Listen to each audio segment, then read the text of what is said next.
welcome to Really Scary. This is Mikey the Horrible, joined by my lovely wife Ash. How you doing? Doing pretty well. How are you? I'm doing pretty well, thank you. So we saw a movie last night. We saw the Five Nights at Freddy's movie, and we have some things to say about it. What'd you think about it, Ash? What'd you think about it? Overall, I thought it was really fun. I think they did a really good job with the subject material that they had. I think they really captured what the feeling was of that first game. Definitely. It's one of those movies where it's definitely made for the fans. And I don't think I don't think I've ever seen a movie this geared towards the fans of a franchise. Because like there are definitely Easter eggs and stuff like that where you will not get it unless you've seen, like, the lore of the games, Yeah, absolutely. I mean, best example of it, they kept popping in Balloon Boy out of nowhere. Never explained him one bit. Never explained them a single time. And of course they had popular creators, for the of the game, of the franchise, people who've talked about it, people who've theorized it, people who've played the games, and it's. I'm not saying that someone who knows nothing about the franchise won't be able to enjoy it, but as a fan, going into the movie, there are definitely a lot of things that made me really happy, Yeah. Honestly, I think probably the best comparison, especially from this year, is the Mario movie. Definitely, yeah. There's a lot of things in there where if you're a fan of the franchise, you know. But that doesn't necessarily take away from the experience if you aren't a fan either, which I think is a very delicate line to tread. And honestly, I think they did a pretty good job of it. They did a good job of explaining themselves when they needed to, but not jumping straight into, the remnant conversation or anything like that. They didn't get into the more like fuck you parts of it, Afton still being alive, which is a really good place to start if you're going to be telling this early part of the FNAF story. I don't even think we got... Well, no, we got some games that were set when Afton was still alive. We just never actually saw him or heard of him when he was still alive. It was always alluded to. It was never explicitly shown in the games. Yeah, I think that's the closest we got, and I think the closest we see to a living Afton is Springtrap in 3. Yeah, and he's definitely dead at that point. Yeah, he's definitely he's not dead. Supposed to be alive there. No. But yeah, I think I said this to your brother last night. So we saw this with Ash's siblings, by the way. I said that they went far enough in it that all of the fans will be happy, but not so far that someone who knows nothing about the franchise can jump in and enjoy. Yeah, definitely. And for the record, for the listeners here, my brother is someone who was not really into the game experience. He'd only known a surface level amount of information about this franchise, and he enjoyed the movie and he felt like he could understand what was going on. Yeah, and your older sister knew even less, and she enjoyed it too. Yeah. I think it's hard to take her opinion with an amazing amount of credence, though, because she also is a great lover of B-horror movies. Yeah, well, I love a B-horror movie myself sometimes, but yeah. But the important thing is she was able to follow along with this. Yes, she was able to follow along. She knew nothing about the actual franchise itself, but she was able to enjoy the movie. Yeah, and I think they did a really good thing here, which was a very big departure from the actual games, where they actually tell you what's going on. Yeah, everything in the games is either implied or it's some kind of weird, mysterious clue you have to go searching for. Whereas in this movie, it's just, here's the plot, here's what's going on. Yeah, they literally tell you there are ghost kids piloting the robots. They tell you the bodies are inside of the robots. You do not get that anywhere in the games. No. It is all heavily implied, and if you don't have an absolute obsession with the minute details of the game, or access to game theory or someone like that, then you're never gonna know that there was lore there. Exactly. But an important distinction to make is it never felt like it was holding your hand during the movie. Oh yeah, absolutely. It was, you get to experience these things for the first time, you get to be kind of freaked out by them, and then they tell you this is what the situation is. Yeah, yeah. At no point did it feel like they were over-explaining anything, or it felt like the perfect amount of exposition and explanation, and it was just really, really well done. I thoroughly enjoyed the movie. I'm sure you thoroughly enjoyed the movie. Yeah, that's definitely where my opinion ended as well. I think that they did a really good job with the subject material that they had. I think they did a great job of presenting it to an audience who might not have any idea of what is actually going on in the franchise. And they did just a great job with the animatronics in general. They oh did. My god, They were did. incredible. They look so good. For one thing, they look exactly how they do in the games, and I don't think I've seen, because when they first showed the costumes, people didn't like them because they didn't like how their eyes glowed red. But I haven't heard a single complaint about their eyes glowing red since the movie's come out. Yeah, did you notice that the eyes were only red at the very end? Yeah, they were only red at the very, very end, which makes sense. Yeah, through most of it, the eyes were pretty much yellow. Yeah, they were pretty much yellow, or they weren't glowing at all. Yeah, which I think really works out well with the idea of them being real animatronics. Mm-hmm. It was just, they really hit this perfect little line of they are big and imposing, and you see them moving around, and it's kind of creepy, and they're booming steps.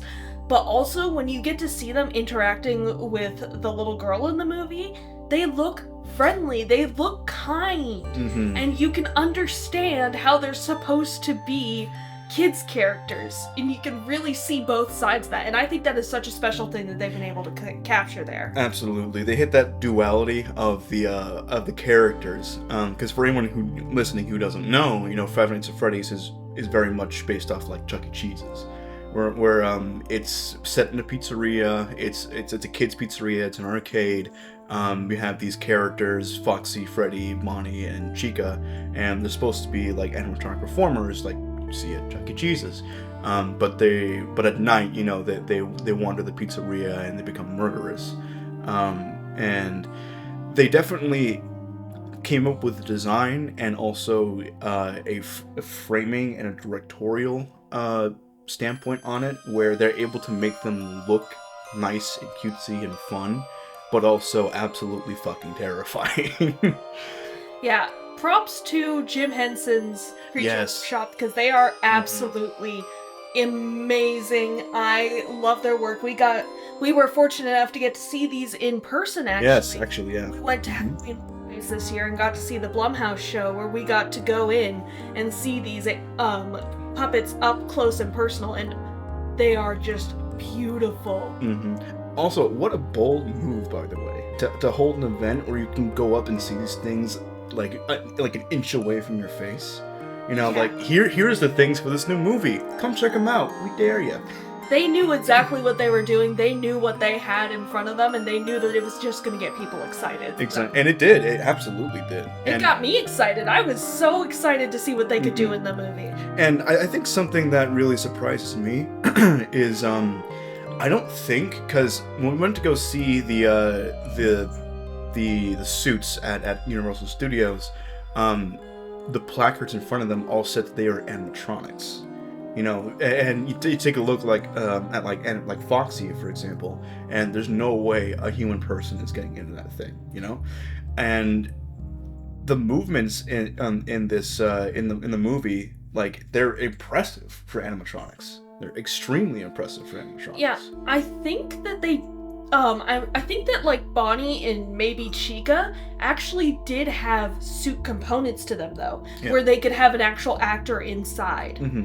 But of course they were all also animatronic puppets. So I know Foxy, for a good example, I'm pretty sure was 100% puppet, because it's kind of hard to, get an actual person inside of that frame. It's so emaciated and it's just the robot. There's nothing covering the legs. He has holes in the suit that lets you see right through it. Yeah, but I believe for Bonnie, definitely, there was a, for close-up shots, they had an actual actor playing. Oh, you think so?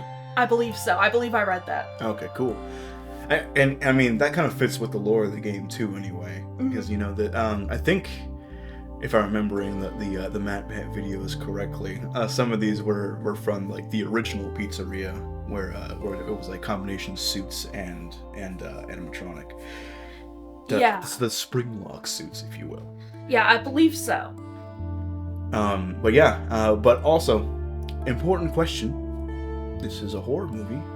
Was it scary? It definitely had some good spooky vibes. Yes. I have a hard time saying that whether a movie is scary or not, because I think my tolerance for that has kind of gone lower than most people at this point. I think they did a good job creating the atmosphere. It was spooky, there was tension, I was worried, in that scene where Foxy was running at Mike. That was scary. Yeah. And I'm like, wait, no, he's not supposed to die at this point. He's definitely going to make it to the end, right? And that image of the mask with all of the spinning blades and gears and stuff coming towards your face slowly and there's nothing you can do, that is a terrifying image. Very Saw-esque. Yes. Very Saw-esque. So I think there is definitely scary moments in it, but I think it also does well of being a PG-13 movie, where it doesn't hold that deeply terrifying horror aspect for the entire movie, so that it can be enjoyed by a wider audience. Yeah, and that is something to talk about as well. This is a PG-13 movie. It's not rated R. And I know some people were upset to hear that. I definitely was a little upset to hear that. But something to remember is this is a franchise that is marketed towards a lot of children. Yeah, there are so many children fans of this franchise. Yeah. And someone who's been a long time fan of the franchise, I got into it when I was 15. Which definitely isn't a child, mind you. But, like, it's the only sort of rating, it's the highest rating you can get that will reach the widest audience. And I think that's what the runners of the movie knew. That's what Scott Cawthon knew. He wanted to make it so anybody could come see this movie. Yeah, and I think if there were ever a horror game franchise that went for that wider audience in an adaptation, it would definitely be Five Nights at Freddy's. Yeah. I mean, think back to the games. When have you ever physically seen someone get killed? Never. Well, you saw him a little bit in the mini games. I don't even count that though, because it's all pixel. It's all pixelated, so you can't really look at it and be like, oh well, there's gore. But I think the goriest thing we've ever seen in the games is like Springtrap himself. And they did worse than that in the movie. Yeah, they did. Because I don't know if I ever showed you, but there was promotional material for the third game where Springtrap was first. Yeah, where I believe that was part of the Matt Pet video. Yeah, where he's like pulling off his mask and you can see like the corpse underneath. Mm-hmm. But again, I mean, nothing but shown was explicitly like, oh god, that's fucked up, But yeah, while I would have loved to see some carnage, I think PG-13 is definitely the right choice for the movie. And I think definitely the implied carnage was pretty damn good. Oh, absolutely. Dude, the cupcake. The cupcake. we did get to see, I think, the original security guard who got his face torn up near the end. We got to see a little glimpse of his face. Yeah, just a little bit. Just a little bit. It wasn't much, but it was there, and I appreciated it. It's enough to prime you for the movie. Yeah. This is what the consequences of being in this place. Remember, this is a horror game. This is a horror movie. Yeah, but I think that it does really, in the end, it's a creative choice to bring in the widest audience, but it's also a really good choice as far as staying true to the games, because you don't see the main character die in those games. You get a jump scare, and then you're told that they aren't coming back. Yeah, everything is more or less implied in the games. It's never explicitly shown. Although the ending screen for the first game does show like your character stuffed into like a suit, like an animatronic suit with like the eyes dangling out. But even that's not more. It's kind of more goofy than scary. Yeah, and that's kind of how they handled it here too. You don't really get to see the people dying in the movie, but you get to see their corpses afterwards. Yeah, it's very, very much akin to the games as well. So yeah, I definitely agree with your assessment there. I ask you because we both know that my my tolerance for spooky, scary things is fucked. Yeah. I think they did a really good job. The jump scares were, like horrifying, but jump scares never really are. I think they did a good job of placing them where they're not quite telegraphed to you that it's gonna happen for the most part. But like the one with Bonnie with the kid's hand coming out of the mouth, that was telegraphed, but they held that tension for so long that it's gonna get you no matter what. Plus, that is one you saw in the trailers. Yeah. Most people who've seen trailers knew it's coming. I appreciate that they made it hang that long because it's that sense of anticipation of something's gonna come. Something's gonna happen, even if you didn't see the trailers. That's what gets you when the jump scare actually happens. And if you did see the trailer, they have a bit of a fake out. They have like a zoom into it. Oh, let me get the chair. I'll zoom into it again, sort of thing. And that's actually a good segue into the reviews of this movie that we've seen. One of the first off, let me just address the jump scares. If you look up reviews for this movie, definitely I think some of them I've seen reference how there's an overabundance of jump scares. I'm not someone as a horror fan who loves horror movies. I'm not someone who is a big fan of jump scares. I think they can be used properly, but I think there is a very easy way to fall into an improper use of them. I would say for this one, while there is definitely moments in the movie that you can call a jump scare, it was never offensive. Absolutely. It all worked out well. It all made sense. It all helped build the tension in a proper way.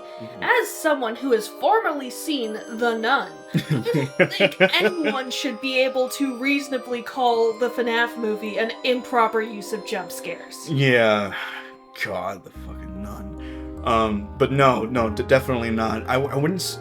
While there are, several jump scares throughout the film, they aren't really all that like cheap, and they don't really they're not the kind of ones that will like make you jump out of your seat and then just like continue the movie. Like it's a jump scare, and sometimes it was even played for laughs, like with Balloon Boy. Yeah. And I think, again, that's just very true to the franchise itself. You can't have a FNAF movie without jump scares, because that is the game. That's the whole game, is if you mess up or you fuck up, there's a jump scare. And I think they handled it really well, where it didn't feel like it was out of place for the setting of the movie. It helped to further the plot for the most part, but you still got the little Balloon Boy jump scares that just kind of fuck with you in the middle and interrupt your train of thought. Yeah.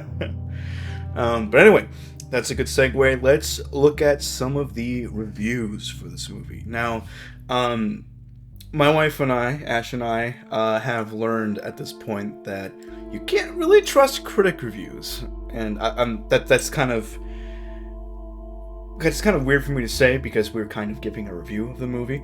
But like, we learned not to trust like actual big name like critics and corporation critics, just because a lot of them, for one thing, they don't know how to have fun. They don't know how to have fun watching a movie, and a lot of them are expecting every single movie to be the best movie ever made, when sometimes that's not the intention behind a movie. Yeah, absolutely. And on the other side, I would say we've also discovered that you can't always trust what the general public says about a movie either. No.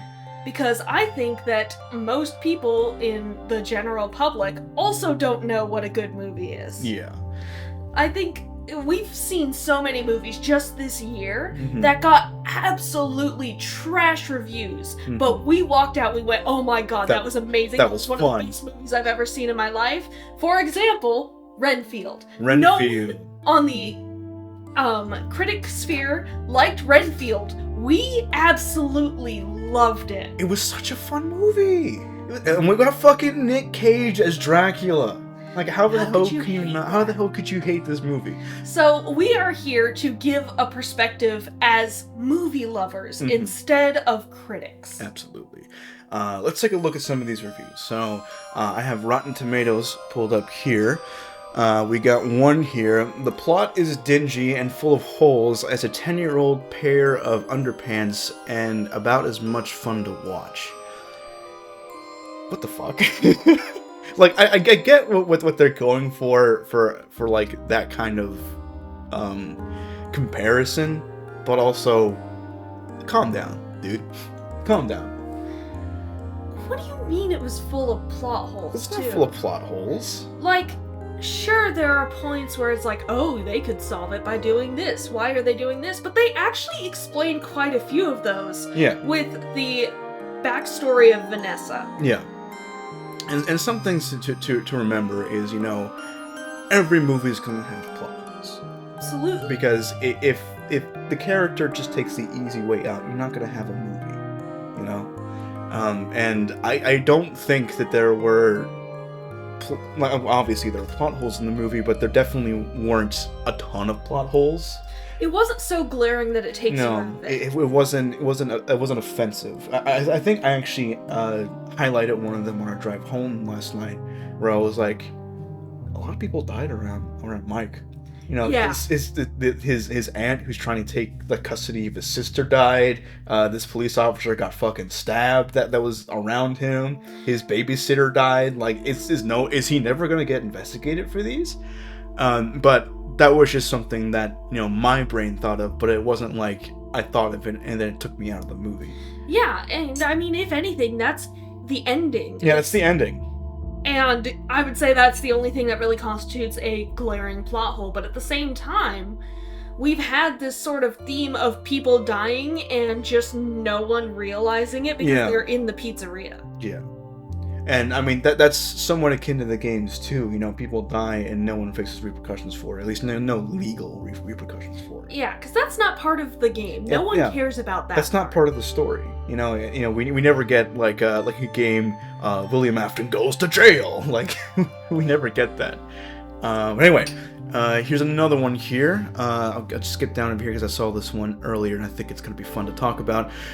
Five Nights at Freddy's commits the worst crime of all. It's dull from beginning to end. It's a frustrating miss on a premise and franchise that could be so much more. Again, I think I need to bring this back to the tone of the first game. If you look at the most recent game, I can understand where you're coming from, because Pizzaplex, absolutely wild. Mm-hmm. Oh yeah. But they were trying to recreate the first game here, and they did a beautiful job of it. The first game, they just kind of throw you into a situation, they're like, oh yeah, by the way, the animatronics are alive, good luck! Mm-hmm. And you know, let's be real here about the Five Nights at Freddy's lore. While we both love the lore, it's definitely stuff that was made up as it went along.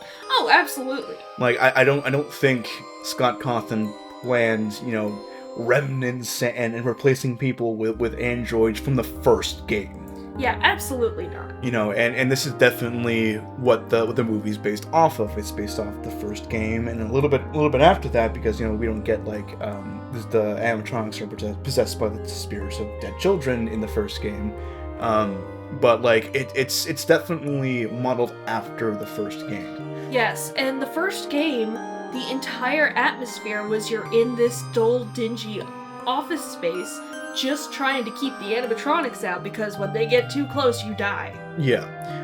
And for as wild as the lore gets, they did a fantastic job of turning it into a feature film. And as far as it being dull from beginning to end, no. Absolutely not. Like if you think that like that this is dull, I just don't think you have a very big attention span. Honestly. Yeah, it's building tension. That's what it is the quiet parts are there to lull you into a false sense of security. Mm-hmm. And the thing about it is, also, if it were loud and colorful and being super goofy and comedic, it would have ruined the animatronics visually. Yeah. I think that we would not have gotten that same imposing effect that we got because of the way they handled them. Yeah. It just would have felt completely different. Yeah. And as far as a miss on the premise and franchise, have you actually looked at the franchise and the lore? This is pretty close to it. it was so insanely detailed that I spent the entire movie nerding out every once in a while, just because, oh my gosh, they got the look of the hallway next to the office perfect. Exactly. Like, the first time I saw a poster that you can see in the game, like, in the background, I was like, oh, there's a poster! like, it definitely does not miss on the premise or franchise. Like, I don't understand where this person's coming from. Here's another one. Top critic, by the way. It actually says that here on the website. Top critic. Hutcherson is admirably committed to the filmmaker's apparent desire to make something miserable of a scenario that, as one Oscar-winning actor has shown, is more accommodating of psychedelic comedy. What the fuck are you even trying to say?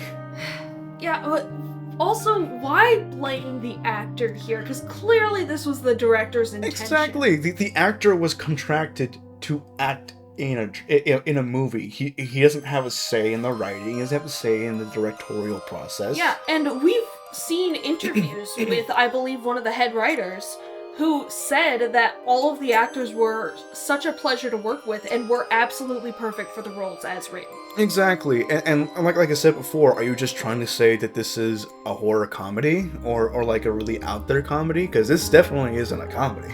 I think people saw that it was, you know, a bunch of comedic looking animals and went, aha, this is going to be a comedy. And then they walked in and they got disappointed by the fact that it's more of a quiet, tension-driven horror movie.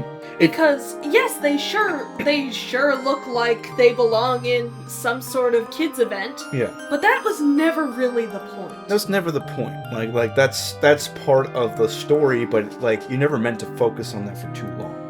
Like yes, they're in a pizzeria. Yes, this is a Chuck E. Cheese-esque place. But, you know, that's the setting of the movie. It's not what the movie's centered around. Yeah, and they never really became that until this most recent game. Exactly. That's the only one where they've moved and embraced that more goofy side of things. And that also worked out in its own way, but it was definitely a departure from how the games had been handled up until that point. Yeah. And I just think this is someone who's kind of self-absorbed a little bit. Like just with the way he wrote that review. You know, something I learned back in high school is if you want to reach the most people, you use the simplest language you can. Whereas he's just like, it's admirably committed to the filmmaker's apparent desire. It's like, dude, it's a movie about ghost children and it like haunting Chuck E. Cheese animatronics that are killing people. Lower your fucking standards. Jesus Christ. Let's see what else we got here. Oh, this one's simple. Sloppy, boring, and unscary. Five Nights at Freddy's is a big letdown. I'm not gonna give any reason for that.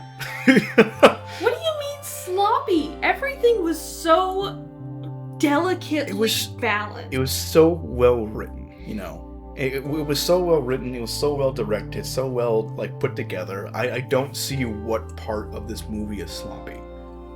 And I don't see what part of it's boring, I don't see what part of it's unscary. Like, did we watch the same movie? You see, I think this is a bit of a view into the difference between how some people view horror movies these days. So, a big problem that we've discovered as we've been watching a lot of modern horror movies is certain franchises, Conjuring, lean more into this idea of creating active tension. You're constantly worried that there's going to be a jump scare or something scary around the next corner, rather than building up genuine tension. Yeah. And we are people who really appreciate the use of tension music. We are huge fans of older horror, like, you know, the classic, the 80s slashers. We loved Psycho, and what we say when we come out of movies like this is, oh my god, it felt like they actually knew how to be scary. Yeah, exactly. Like, it's I think a lot of modern movies get carried away with like jump scares or showing something disturbing and shocking rather than trying to be scary. But like they confuse being shocking with being terrifying. Absolutely. And honestly, the thing for me is that seeing reviews like this makes me understand why the movies are like that. People believe this at this point. Yeah. I think there's a certain audience of people who are not probably major horror fans who don't understand what makes a movie scary. Yeah, it's one of those instances where people don't understand. Like, a lot of critics don't understand that horror can be in the subtext, and sometimes that could be more scary than anything shown on the screen. The problem is that to really enjoy a horror movie, you need to get involved in the story. Yeah. You need to get involved in the experience of watching it and let yourself get carried away by every little detail, by the situation that's in front of you. You need to be able to empathize with the people on screen. You need to be listening to the music and really living that scenario with the person. Mm-hmm. And I think that some people who choose to be movie critics are so far removed from the movies that they don't empathize, they don't get themselves into that scenario, and then they just sit there and go, there was nothing happening, it was boring. Yeah. And I think that's the huge problem here, because how the hell are you supposed to know whether a movie was actually good if you're being reviewed by someone who just sits there and stares at it like, it's a piece of modern art and is just like, I don't like that little blotch of red there, that's weird. These are the type of critics who I would expect to write a critique, like, for example, like for Smile, where it's like, it's just a movie where people smile. Smiling's not scary. 1 out of 10. Yeah, that's the kind of the vibe that I get from this. Yeah, like you're completely missing the entire point. Yeah. Let's look at one more review here. Let's see. I'm just picking randomly off of here. I hate singling out actors because bad movies are rarely their fault, but Hutcherson's terrible performance is right at home in this stuffed dog of a thriller. What do you mean, Hutcherson's... Hell? What the fuck do you mean, Hutcherson's terrible? He was great! No, Hutcherson sold the depressed dude who doesn't want to live in the real life. Yeah. Well, like, getting more into spoiler territory, as if we haven't done that already. But, like, in the movie, Hutcherson has spent his entire life depressed and feeling guilty about the disappearance of his little brother. And he spends every single night going back in his dreams trying to remember the face of the man who took him. Like, this is a deeply emotionally broken man. Yeah, he is obsessed with his dreams. Mm-hmm. You can see it every bit. He carries sleeping pills around with him. He's completely delved into trying to control his dreams. Exactly. And he's doing that to the point where he's leaving the real world behind. Yeah, he forcefully puts himself into lucid dreaming every single night. Like, this is not a mentally healthy man. And I think he does a great job of portraying that, because so. he's kind of moving around, and you can tell that he loves his sister and he wants to take care of her, but he doesn't know what he's doing and he feels lost. And the whole point is that there's a turnaround where he finally gets the opportunity to have what he wanted, to be able to save his brother. Yeah. And he does fall for it. He says, yes, go ahead. I'm going to give up my sister so I can have my brother. Yeah. And then he immediately realizes how horrible of a decision that was. Exactly. And after that, whatever these people wanted to see out of Hutcherson, they should have gotten, because he was much more animated. He was concerned. He was running around and trying so hard to take care of his sister. Yeah. I think the people who write things like this have never acted a day in their life. Because like, you see performances like Hutcherson's in this movie, and you think, oh, he's just quiet and he's standoffish. It's easy to act like that. It's low effort to do something like that. It's not. To sit there and act like you're tired all the fucking time, like you're constantly almost falling asleep, like it's difficult to do. And I think that's something that a lot of people don't understand or forget, is you don't know what it's like to act these roles, to become a different person. And, having him act like this isn't easy to do. Yeah, there is total craft in there that a lot of people just don't see. Yeah. And I think it does fall along that same lines of they don't empathize with the character, and so they're just like, he's not doing anything. Yeah. He's mumbling, he's doing this, he's doing that. Like, this is a man who is like to kind of make a joke about the movie, one broken crayon away from like losing it. And I definitely believe that every second that Josh Hutcherson was on screen. Absolutely. You see him on screen and he beats up that man in the first scene. Yeah. And you're like, oh, this dude is not okay. This dude's not okay. And like I said, I believe that through the entire movie. Yeah. And there's so much detail in there that you don't see if all you see is someone who's not reacting and is acting tired. Yeah. Are you not seeing the little bits of, you know, him trying to kind of like come up with an excuse for himself, trying to explain himself, but knowing that he's just disappointing himself and disappointing the people around him? You can read that in his body language. Mm-hmm. And I genuinely believe that people who say that he's not acting well in this movie don't understand that. Yeah. If you don't believe he's acting well in this, you weren't paying attention to the story. You just weren't. Because the story explains why he's acting like that.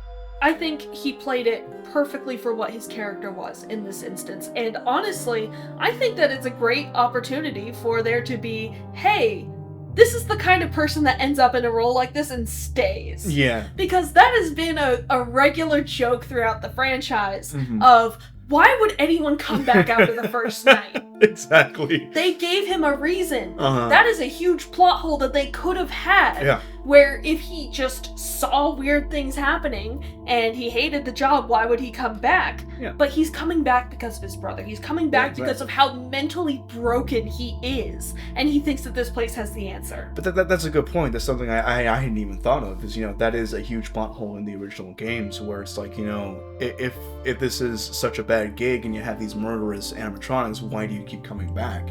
But they explained that. They did a good job of coming up with a reason for that. And I think that's fantastic. Yeah, and they also came up with a reason for why his sister would be there, which is one of the things that I was worried about, because I was like, why the hell would you bring her there to your job? Yeah. And they killed her babysitter. Yeah, that's They killed why. her babysitter, so she had to come in, and that's so brilliant. They killed her babysitter, and this is a man who's on the verge of losing his home, so he can't pay for a new one because his old babysitter was basically doing it for free on the promise that he would pay her at some point. He says, he stops and he looks at the babysitter at some point and says, I promise that I intend to pay you eventually. And she's like, don't worry about it, it's fine. Yeah. They had an agreement there, and that's the only reason he was able to consider taking that job. Exactly. And when she gets removed from the movie, that's why he brings her to the pizzeria, because he can't afford to pay for a babysitter. Yeah, and once he realizes that it's a danger, he goes and he basically consorts with the enemy to make sure that she doesn't go back. Mm-hmm. He called the aunt that is literally trying to steal custody from him to take care of his sister so that he could go to his job. Mm-hmm. That's a man who cares about his sister. Yes. What would you rate this film, man? What would you rate this film? If you had to, on a scale of 1 to 10. I'd say, as a nerd, Mm-hmm. as someone who is deeply knowledgeable about the lore of this franchise, somewhere around probably a 7 or an 8, I think fits well. It was excellently executed. It was wonderfully detailed. I think all the actors were absolutely perfect for their roles. I think the design was on point for everything. It's just not the most amazing movie I've seen in my life. Yeah. But it was a deeply enjoyable movie that I would so love to watch again. Absolutely. I think I definitely agree with that, about a 7 out of 10. You know what? I'm gonna say 8, actually. 8? I think 8 is a good place. One, It serves my little nerd brain. Alright, good. I'll do 1 point. I see how it is. I'll raise mine to an 8 out of 10 too. How about that? How about that? But yeah, I definitely, if you are a fan of this franchise, definitely go out and see it. Even if you're not a fan of the franchise, I'd say it's probably still worth a watch. Because like we said, you know, you don't have to know anything about this, the franchise, the lore, to actually enjoy the movie. I think that whether you are a fan of the franchise as of right now or not, it is worth watching to see for yourself whether you think it is a good movie. Absolutely. But that's our time. This has been really scary. Go out and watch some scary movies, everyone. Thank you for joining us. Later.